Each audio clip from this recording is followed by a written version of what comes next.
Hi, my friends. Welcome. This is the Back to Me podcast, and this is Heather, and I am super excited that you're here. You are going to hear some tips and some tricks and some ideas to help you live your happiest and healthiest self. I call it Back to Me because when you are taking care of yourself, back to me, then you can take better care of others, and we can all make the world a better place. This is Wellness Your Way, and I am super happy that you're here.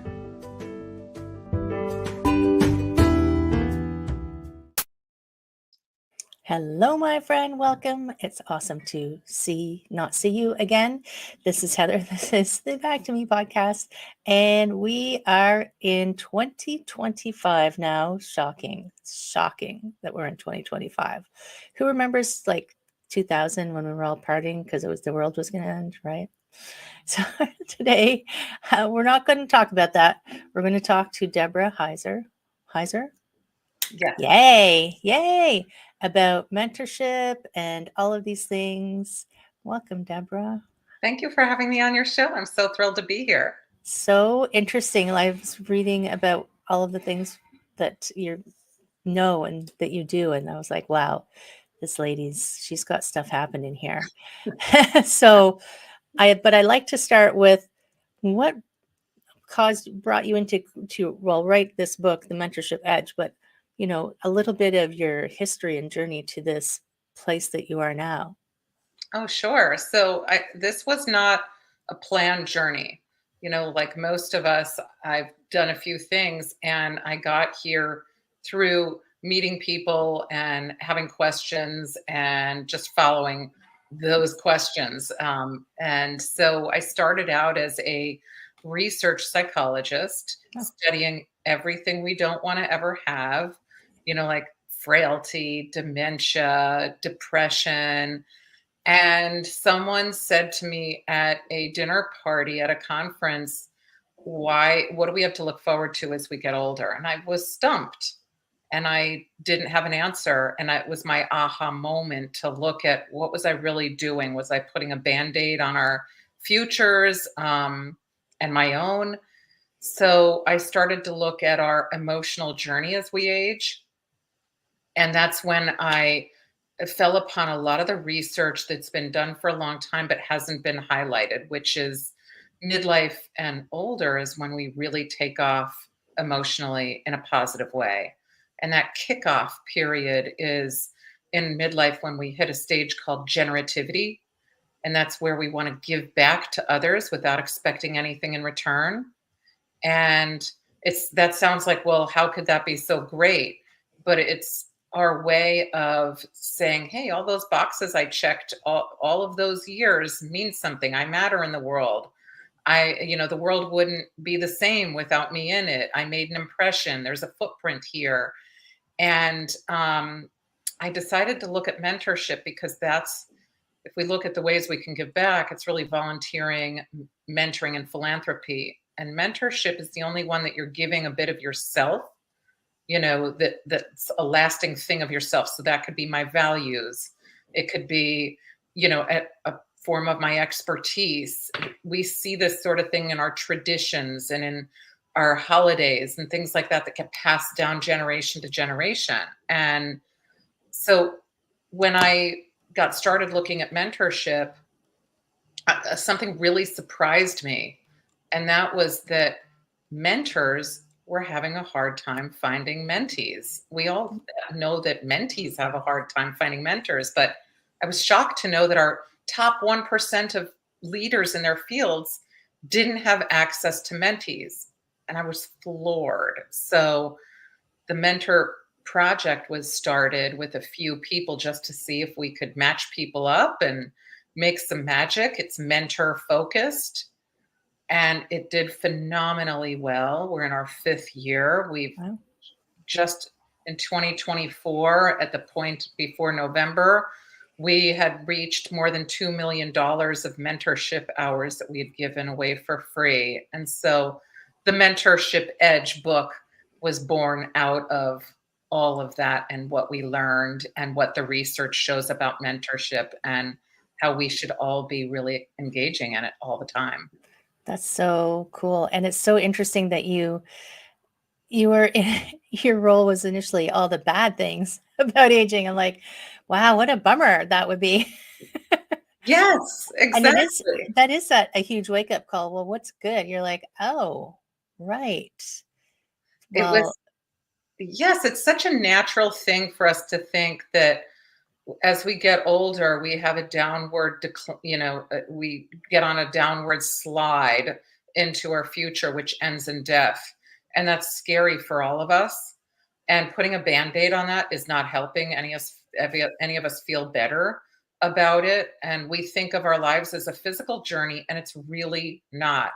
Because if anyone in midlife or older thinks back to when they were younger, they would not trade their reading glasses to run faster. They would not trade, some of the things that they can't do as well as they could when they were younger for the wisdom and the feeling of, yes, I know who I am. There's a comfort level that we hit that we wouldn't trade for any physical, thing that we've maybe lost a little of in our midlife. well, it's just interesting how many people say, wow, I wish that I was this smart or experienced when I was that age and I wouldn't have made that stupid mistake. But at the same time, you have to make those mistakes to get the wisdom. It's like this Yeah. catch 22. And so it's called generative, is that stage that people hit? Yes, it's generativity, and a lot of Generativity. people mistake it for generosity. Hmm. And the difference between, I'll just to explain a little bit of generativity, it was a term coined by Eric Erickson decades ago. And a lot of people have researched it. Dan McAdams out of Northwestern has been researching it a lot. And people have looked at it as a midlife transition stage kind of a thing that we hit. And really, when you think of generativity, think of generating something from yourself and pushing it out into the world into others. Whereas generosity, if someone's generous, they might give me an extra scoop of ice cream. I eat it and then it's gone. Right. It's not reciprocal where I scratch your back, you scratch mine. When I'm being generative, I'm saying, hey, Heather, I see you could use this knowledge or information. I'm going to give this to you and you take it and incorporate it into your world, and a little piece of me lives on in you. It's generating something new outside of yourself. Right. Do you find that, so you're saying midlife? I find midlife keeps moving. 40 is the new 20 or something. So when you speak midlife, I guess it's a variable depending on the person, but is there a common age range that this starts to happen, or are there some people 40, that it never happens? 40 is really midlife when it Is it? starts. Well, And people will say, well, some people, they'll say, when is adulthood? Well, maybe it's later because people go to college and they live at home longer, but it doesn't matter. You finish being a toddler when you finish being a toddler, even if you feel like you're still a toddler, right. you aged out of that. The same thing we still have our physical development, and where we are emotionally doesn't always fit with that. So I feel like I can do a lot that I'm in my mid 50s. I really truly feel like I'm in my 30s in many ways.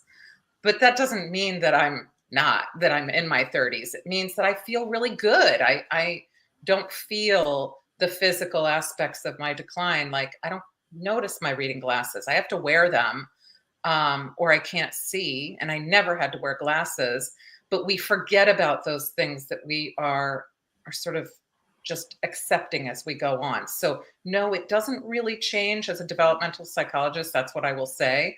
But emotionally, we have flexibility with everything. And so those numbers may feel different than they were presented decades ago. Right. And so the mentor project that you were working on, was it all business people, like business leaders, or do you find that there's people out there, I guess I'm thinking about people out there who have things to share that they might think, oh, but I, why would someone want to listen to me, even though they have that wisdom and knowledge, right? So yeah, we have from astronauts to artists and Cool. everything in between. And they really are and I just want to emphasize, not that these people have this expertise, but the fact that people like, can you imagine, people want to meet astronauts. They want to meet well-known artists. And they are having the same problem that others are having with getting connected. But people will think, hey, I have nothing to offer. And I've heard this all the time. I'm a teacher. I'm a police officer. I am a homemaker. I have nothing to offer. And I'm like, are you kidding me? All of those values that are passed down in traditions through the family, who do you think does that? Right. And we can think of that as valueless because we take it for granted. But remove one of those holidays, remove one of those traditions, and it's a feeling of emptiness. That's what creates humanity, is that connection that we get from somebody else who's mentoring us in our personal development. So all of the values that you hold at any point in your life didn't come out of a box. You didn't just grab it out of the air and insert it into yourself. It came from somebody who passed that on to you. And the power in that is unbelievable, because when we think, when we have children, people say, what do you want for them when they get older? Everyone says, I want them to be happy. Well, part of that is that you're instilling the values and the traditions and other things in them that make them happy as they get older, that make them feel connected. So there's no one who's not an expert in something. Right. Do you think this just came to me when you were talking about family values? And do you think that part of the greater need for this, and maybe I'm assuming there's a greater need for this now, but a greater need for this now is the separation that has started to happen in we used to have communities and closer knit ties, and we know everything about everybody, but we're not connected the way we were before. Well, I'll say two things to that. One is, one of the things that I noticed before, say, the whole tech surge that we've had, is that we had a loss of civic engagement. And Mm. civic engagement and generativity are tied together. Civic engagement is where, when you're younger, we had candy stripers in the US where, you would go when you're in high school and volunteer in a hospital. I And was a candy striper. yay, good. See, look at you, civic engagement. It could be anything, though, and that makes you think of the world outside of yourself. And we're very self-involved as teenagers. And to get somebody outside of themselves to see that the world is a bigger place and that you can connect in that way is invaluable. So then we went through a period of time where there wasn't a lot of civic engagement. But now there's a new surge of tech engagement. And we can say, oh, I don't feel as connected. But here you are offering what I would consider modern mentoring. You have a podcast. There's somebody who can find this information and get guidance. Right. We all do that. We get online and we look at videos and we listen to podcasts and we do things, and we're able to get connected in a way that's different, but it does make our world a little bit bigger. It takes us outside of ourselves. Right. So there's always two sides to everything, right? So it's True. like yes and yes, yes and yes. And I guess part of what happens when you're in a live in real life community is you aren't curating your own engagement. You aren't Yeah. deciding, well, I'm not going to listen to you. I'm not going to listen to grandpa. I'm going to listen to this person. But when you're online, you're like, I don't like that video. I don't like their voice. I'm going to watch this one. I'm going to watch this one. And I guess we won't know the ultimate outcome until we're down the road and look back and think, wow, what's that? What were the goods and bads of all that? So You're right. yeah. So the book is talking about the building of the project, or it's talking about what's the book It's about? really talking about mentorship and really how we're all engaged in it all the time. We just don't acknowledge it. Hmm. And what mentorship is and what it isn't. Mentorship is not coaching. Coaching is not mentorship. The difference between all of those, and hierarchical versus lateral, and also personal development, which is what we all need, and work development and how those can look. I give a lot of vignettes about how mentorship has saved lives, to how it makes us feel useful and resilient, and looking at it from a mentor perspective, which most of the time is seen as a nameless, faceless sort of, Charlie Brown's teacher that's like mwah, mwah, mwah in the background. We never see that person. Right. So it's really highlighting, that individual. But the main point is that we all should be acknowledging when we are mentoring, and we're all doing it. We just don't realize it. And like that person that you said helped you with Canva, you liked what she had, she taught you how to do it, you then incorporated it into your world. Your world is now a little bit different. That was mentorship. She didn't have to do that. You didn't pay her. These are the kinds of things that we engage in. And if we realize what we're doing, it makes us want to do it more. And it makes us want to reach out more often because we know that we can be vulnerable with someone and say, hey, I don't know something. Can you show me? Or can you teach me? Or Right. we'll pay attention more to some of those values that are passed down. And it feels better to me every time I make my grandmother's recipes from her handwritten recipe cards, because I realize that that's a piece of her that I'm engaging in when I'm doing it. It makes us feel better. Right. And that's what Yeah. it's about. That's amazing. And it's so interesting that the mentors were having trouble finding mentees, because I know I feel like people are always searching for help. And there's that disconnect of you're both kind of lost and looking for each Yeah. other. But for the people who, you made a comment that, mentorship's not coaching. And I mean, I know what my thoughts are on, but how do you see those two as different for people who aren't familiar? If you're getting paid to mentor, you're not a mentor. Hmm. That's the first thing I'm going to say. And coaches will always say, but I mentor while I'm coaching. No, you don't. If you're getting paid, you're not. You're coaching. Is that a negative? No, they're two different things. Mentoring requires 5 things. It requires generativity. What you experienced, someone said, hey, I want to give you this. I don't expect anything in return. It'll make me happy to know you're using it and you like it. Generating something for myself into the world.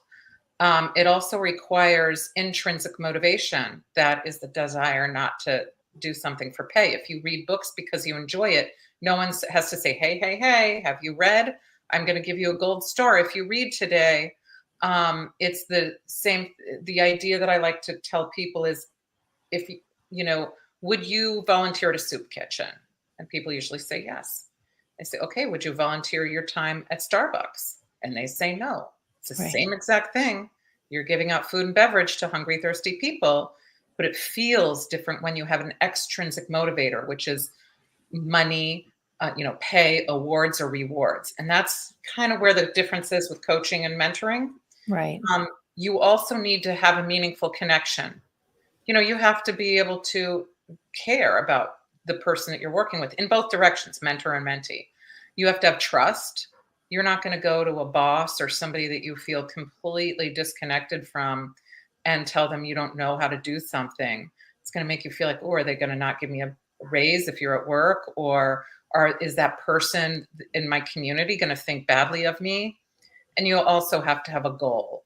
So those are the things that you need for mentorship. And when I distinguish it between coaching and mentorship, usually it's intrinsic motivation, that Right. you're getting paid. Yeah. And I mean, there's all ways I like the Starbucks example, actually, because that really cements it for people. Oh, right. Same, but different. Yeah. And, um, and I think about, so mentorship, and it's different than volunteering as well. Like my husband does lots of volunteer work. He actually delivers food for the food bank on his bicycle Wow, for that's for so 4 days cool. a week, which really is his like the thing that lights him up and the thing that excites him, because he knows he's helping these people. But it's different because it's not like it is him, but it's like he's not producing the food and giving it to them, so it's like that difference between the volunteering and the mentoring. And when people are when so how can I phrase this? When people feel like they need something, do you find that they don't think of mentorship first and they go somewhere else, or what makes people think of mentorship? I think mentorship has been made into a burden for both mentor and mentee. It's Mm. a box they have to check. It's thought of as reciprocal, and it's thought of in ways like that they feel such pressure to come in with the right questions and the right things to ask, and they want to look intelligent when they go in to ask something of someone. So it's really, we've gotten mentorship to the point where we use the term so often in and misuse it in so many ways. And we've put it into the workplace so that it's a burdensome interaction. Go meet with your mentor, as though then you go meet with this person and you better come up with something that you're going to talk about. And that person better be giving you wise, sage advice, because if not, it's going to be a failed interaction. And you probably didn't get to choose them. Right. And Right. none of that is mentorship. Right. It just isn't. It's like saying, okay, Heather, you are going to be best friends with the next person that walks in the room. And no matter what you say, that is going to be your best friend. And if it doesn't work out, you are both failures. Like, that's Right. terrible. Who wants that? No one. And yeah, I mean, you understand why they wanted to bring mentorship into the workplace, but they approached it like business, right? Yes. We'll put it They on the schedule, we'll mark the calendars, we'll get it done, which is just doesn't feel like a great approach. It's like saying, I'm going to pay all of our volunteers. Then they're not volunteers. And, what we have to do is to think of mentorship as not a potential monetizing factor in a workplace. And we also, which then makes people think that, well, I'm not engaging in mentorship in my personal life because I don't monetize anything with grandma as she passes on her wisdom to me. You know, there's this really wrong take on it where we're thinking of all of our interactions with people that we love and care about in our communities, in our homes, that if we're getting knowledge or information from them, it's that we sat down, we were like, okay, tell me the information I need. Right. And there's some kind of like force between two people. And so really it's happening organically all the time. We just have to remove all those pressures that we put on ourselves with thinking that it is something that is going to be an aha moment, that is something, it's not a failure option with this. There's no failure in mentorship. Um, and we are literally organically doing it so often that if we could only acknowledge it, we would do it more and want to do it more. Just like soup kitchen, I would go volunteer it, and most of us would, and feel amazing about it, and then say, I want to do it again and again and again. And that's how we should be feeling about mentorship, as opposed to, I'm nervous to do it, I might fail. What if they ask me the wrong question? What if I Yeah. don't have the answer? Right. And I do find, I think because business was using it, I don't know how many are using it now, but I feel sometimes I call it the Hollywoodization. It's like everything we do has to be epic with explosions Yeah. and angels singing. And why can't we just be a couple people having a conversation and a coffee, right? Hmm. And there's also been that push that almost, and maybe this is only since I became an entrepreneur that I noticed that everything has to be monetized. Yes. Relationships shouldn't be monetized. Nope. This is not why we have relationships. But I find in some industries, there's that push that, well, someone wanted to have coffee with me. Uh-huh. You're like, okay, to talk to me. Okay. Are you going to talk to them? Well, what do they want? Like, what if they Exactly. just want to have a coffee with you? I Right. just read something from someone who wrote about how we should be looking at ways in which we can get something out of being a volunteer. Something that's concrete, not the good feeling that we get, that we're sort of chumps for doing, wanting that. And I think that is the business model that has been sort of brainwashing people to think that being a good person or wanting to engage with others is being in some way a failure, to have accumulated something. But I'll tell you what happens when we think about it that way. There are two things. One is, imagine giving a gift to somebody and they open it up, and how you feel when you've just given them the gift they've always wanted. That lasts. That's a feeling that you can just feel right here in your stomach. Right. Now imagine, um, here you are getting ready to go mentor somebody, and there's an expectation, or volunteer, or do something, an interaction, and there is an expectation that you better be doing something reciprocal, or you've just been taken advantage of. It Right. shifts that thinking into something where you can't trust the person that you're with.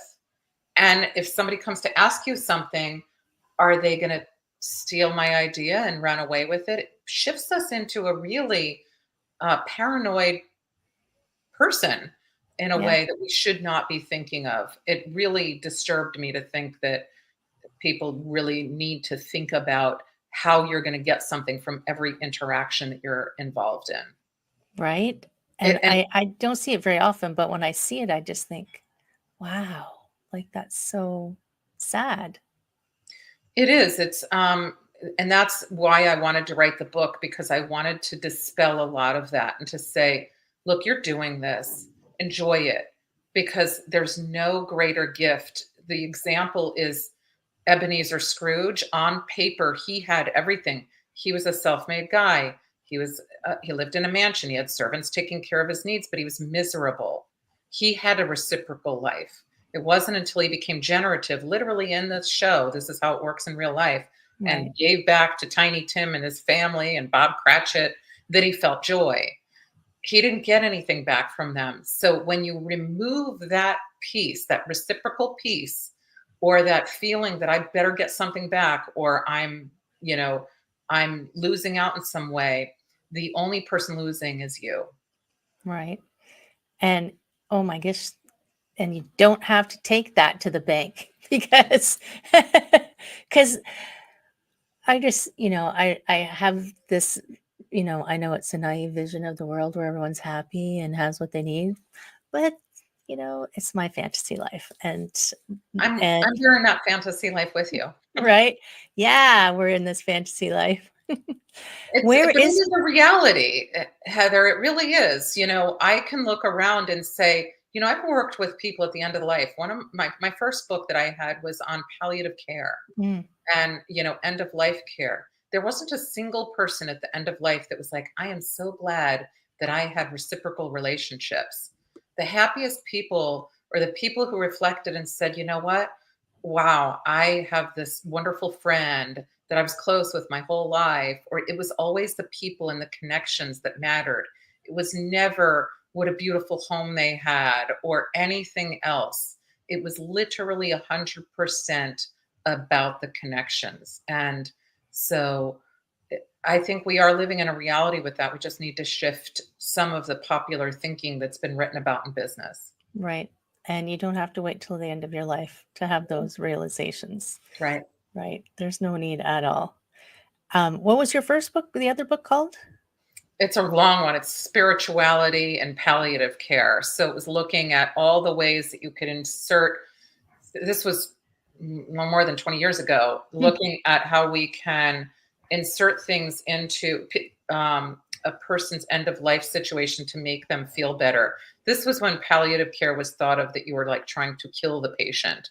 And, they really did think that. They oh thought my that goodness. acknowledged that you were at your end of life, that they would not give you treatment or things like that. And so the first book that I did was really to say, no, no, no, we're trying to make sure that people, when they're at the end of life, that what we were seeing is that people were not coming into the room. They were afraid. They didn't know how to act around someone who was nearing the end of their life. And so the person would be alone. So Right. we had all sorts of things that we were giving as interventions to stop that from happening. We're not there anymore. People are fine with this. But at that time, it was sort of cutting edge. And Wow. um, the book is still out, but I've moved on beyond that to looking at more positive things that we can do well in advance of that time period. Right. And where can they find your book? Anywhere you buy books. Oh, So Amazon, in terms of this book, there's a QR code. You can go right there. And if you look up on Amazon, you'll find the other one too. The other right? one's more academic, though. It's not like Yeah. a beach read. So for people who are listening to the audio version, don't worry, I'll put a link in the show notes in case you can't. You're like, QR code. I don't see any QR code, but it's all good. So fascinating. I just think the world of mentorship has so much potential if it's recognized and people just embrace it and just dive in, right? And Yeah. and you will feel so much better. So, like, I mean, there's that saying on purpose. It's better to give than to receive. It's not because it's Yeah. a good or a bad. It's just you feel better, right? You You feel do. so good giving someone something, which is why I hate giving gift cards. Like, I know you right? miss out on that, them opening their eyes and seeing what you gave. Exactly. You're so right about that. That is such a missed opportunity. Yeah. Oh, these kids who just want cash. Listen, let us give you nice presents.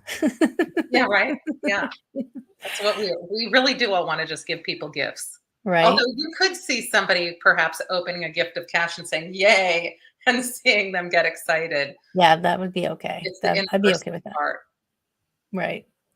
So, just honoring your time, my friend. Thank you for joining us. But before we head off and let people take stock of their mentoring and their thoughts on mentoring, do you have final words of wisdom for the audience?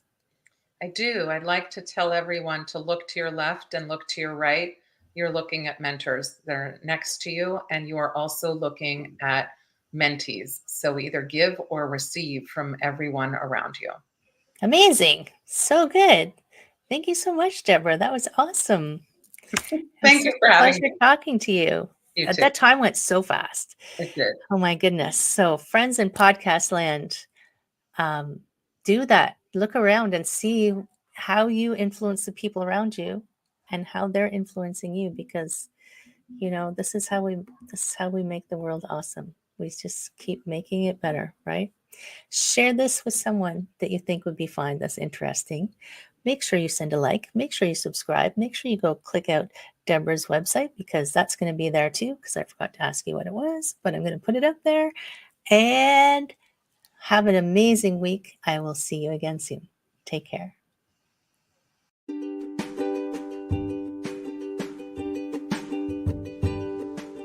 Hi, my friend. Thanks so much for listening to this entire podcast. If you found it useful and you're like me and you like helping others, please feel free to share this. Give it a like, give it a comment. If you found something useful in it, there's a chance that someone else will find something useful as well. Also, if you have any questions at all, I can absolutely help and I would love to help. You can email me at heather@prosperityflowcoaching.com. If you want more of this awesome content, you can follow me on Instagram, Heather Stewart Coaching. You can follow me on Facebook, Prosperity Flow Coaching. And I have a personal request. I want to help as many people as I can with these podcasts. And if you could give me a review, hopefully a good one, if you could share, if you could send this out into the world, I would truly appreciate it. I hope you have an amazing day. And I hope that you find your way to wellness by getting back to me. Take care, my friend.